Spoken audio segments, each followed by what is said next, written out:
Good morning student, मैं मनीष कुमार आपका एक बार फिर से स्वागत करता हूं इस नए वीडियो में। आइए हम लोग 10th बोर्ड 2025 का सॉल्यूशन कर रहा हूं। ऑब्जेक्टिव का सॉल्यूशन कंप्लीट है, अब लघु उत्तरीय का सॉल्यूशन चल रहा है। इससे पहले वाले वीडियो में हम लोग कर चुके थे 19 नंबर तक। आज हम लोग करेंगे यहां से 20 नंबर से। कहां तक कर चुके थे?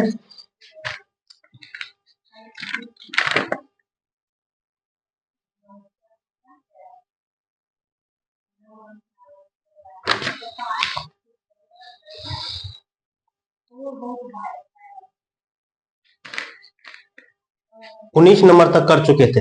आज हम लोग यहाँ 20 नंबर से कर रहे हैं। आइए 20 नंबर क्वेश्चन देखा जाए। के किस मान के लिए बिंदुएं 1, 1, 3 के और -1, 4 संरेख।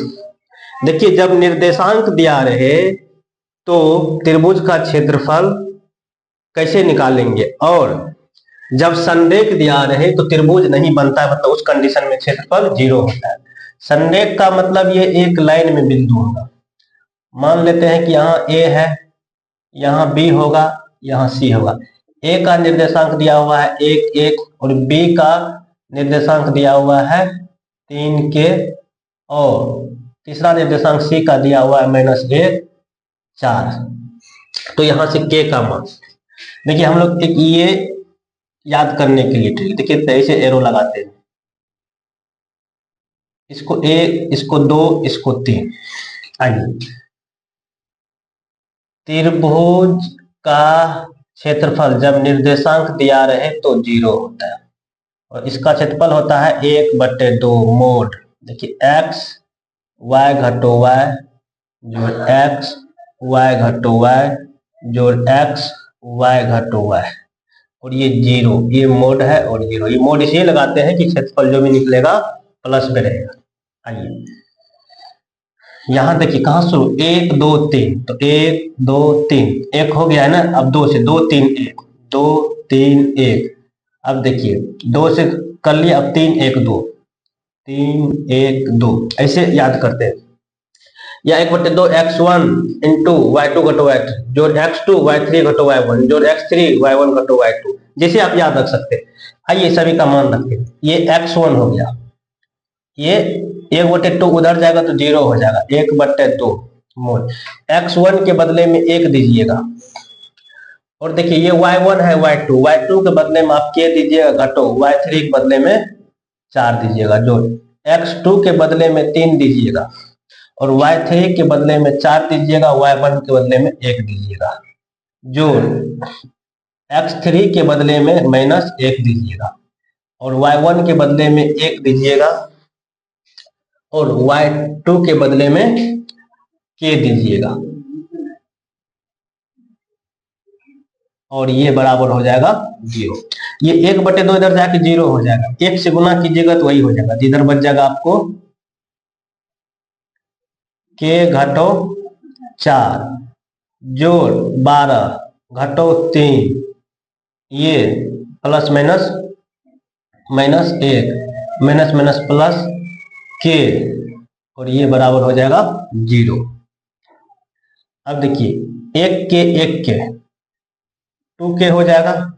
अब देखिए -4 -3 -7 -1 -8 12 में 60, ये जोड़ 4, और यही बराबर हो जाएगा 0।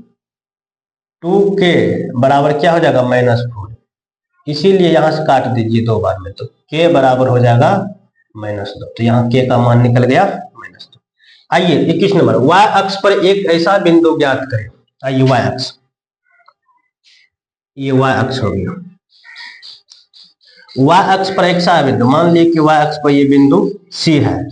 y अक्ष पर ऐसा बिंदु ज्ञात करें और y अक्ष पर x का मान 0 होगा, y का मान कुछ न कुछ होगा, उसको मान लेते हैं a। अब क्या कह रहा है, ज्ञात करें कि y अक्ष पर एक ऐसा बिंदु ज्ञात करें जो बिंदु 6, 5 और -4, 3 से समदूरस्थ है।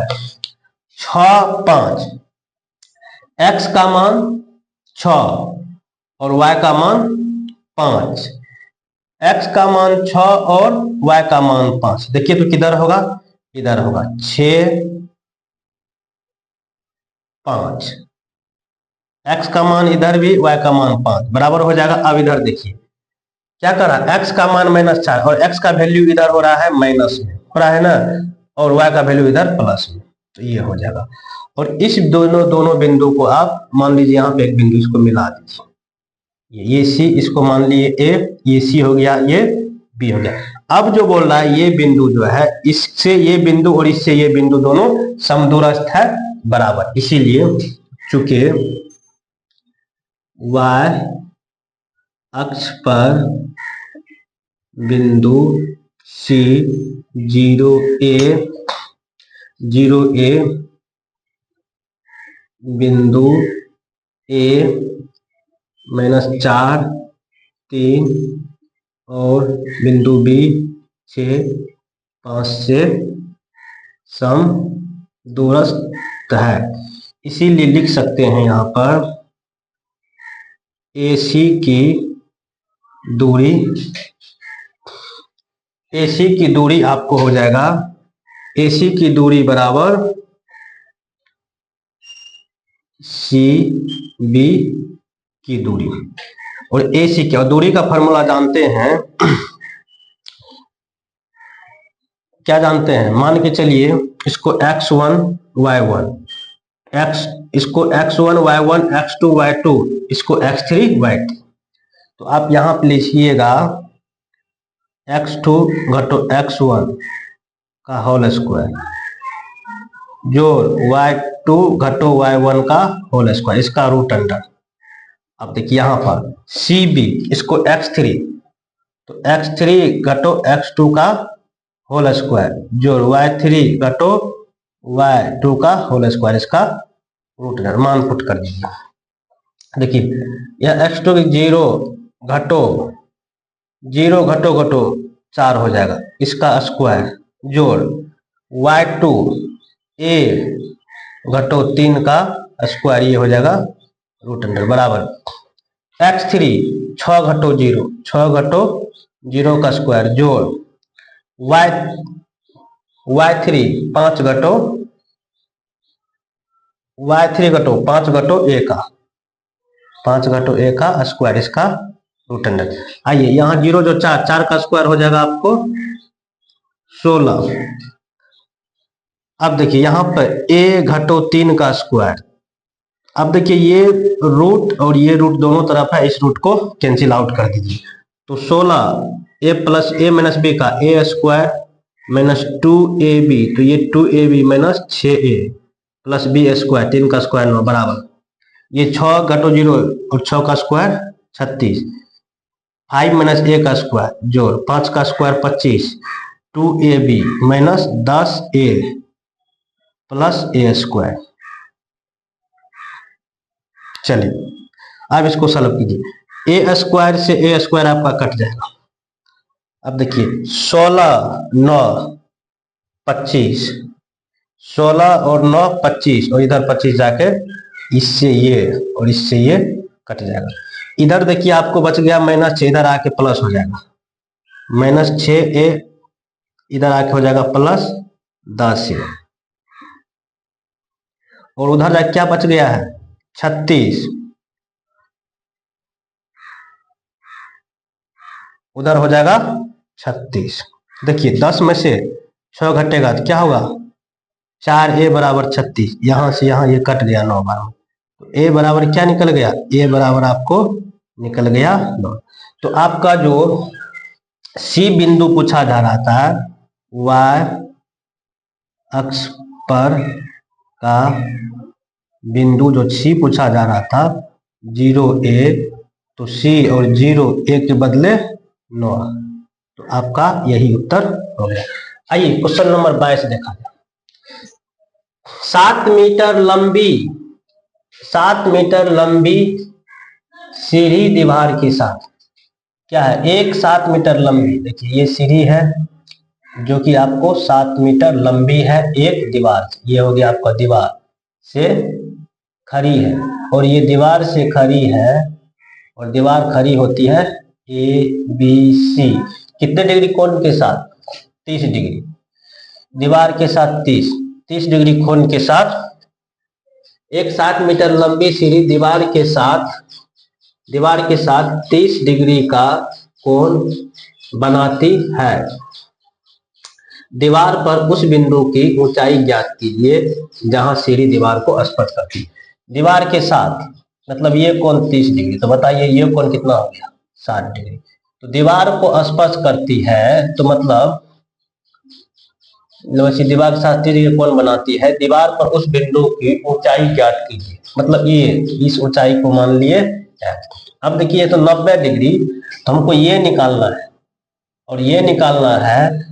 तो यहाँ पर त्रिभुज ए बी सी में साइन थीटा लगा दीजिए, साइन थीटा, और कोना ये लेंगे, कोना ये लेंगे।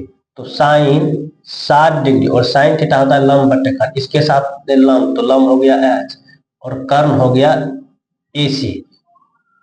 तो साइन 60 का मान आप लोग जानते हैं कितना होता है? √3/2 बराबर H, और AC के बदले क्या दीजिएगा? 60।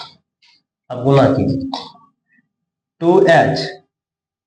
2H बराबर √3 गुना 60, इसलिए H बराबर 60√3/2, 60√3/2 मीटर।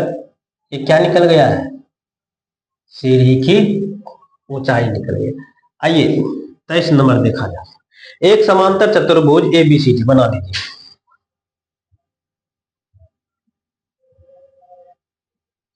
ये एक समांतर चतुर्भुज है ABCD। एक समांतर चतुर्भुज ABCD के भुजा AD के बड़े भाग पर E एक बिंदु है, मान ली यहाँ पर E एक बिंदु है, एवं BE तो यही होगा, इसको मिलाइए। BECD को कहां पर प्रतिच्छेद कर रही है? F पर प्रतिच्छेद करता हो तो सिद्ध करें कि त्रिभुज ABE समरूप है त्रिभुज ACFB का। तो आइए देखते हैं त्रिभुज कौन कौन बोला जा रहा है? ABE और त्रिभुज CFB में। आइए सिद्ध करना है ये। अब एक चीज देखिए, तो इस तीनों त्रिभुज में एक त्रिभुज कौन सा? ABE, देखिए कहाँ है? ABE को देखिए, ये त्रिभुज आपका हो गया ABE, और कौन सा त्रिभुज? CFB, ये हो गया ये त्रिभुज। इस दोनों त्रिभुज को समरूप कहा है। देखिए तो यदि आपको ये कोण इस कोण के बराबर बोले तो हो सकता है कोण DFE बराबर कोण BFC। कैसे? शीर्षाभिमुख कोण से। अब देखिए दूसरा, यदि हम बोले ये कोण इस कोण के बराबर, कैसे? एक समांतर चतुर्भुज में एक रेखा के एकांतर कोण क्या होते हैं? बराबर होते हैं। देखिए ये दोनों क्या है? ये दोनों समांतर, इसको एक रेखा ऐसे प्रतिच्छेद कर रही है, तो प्रतिच्छेद रेखा का एकांतर एक ओर के कोण दूसरे ओर के कोण के बराबर होता है। आप बोल सकते हैं कोण AD कोण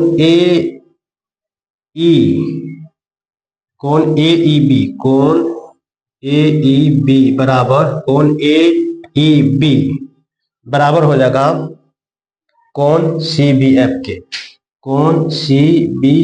कैसे? एकांतर कोण से। तो आप बोल सकते हैं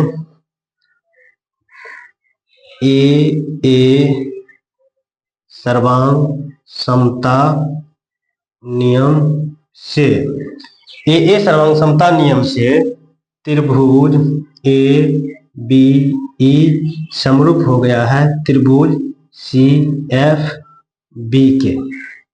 यही तो दिखाना था, यही प्रूव करना था।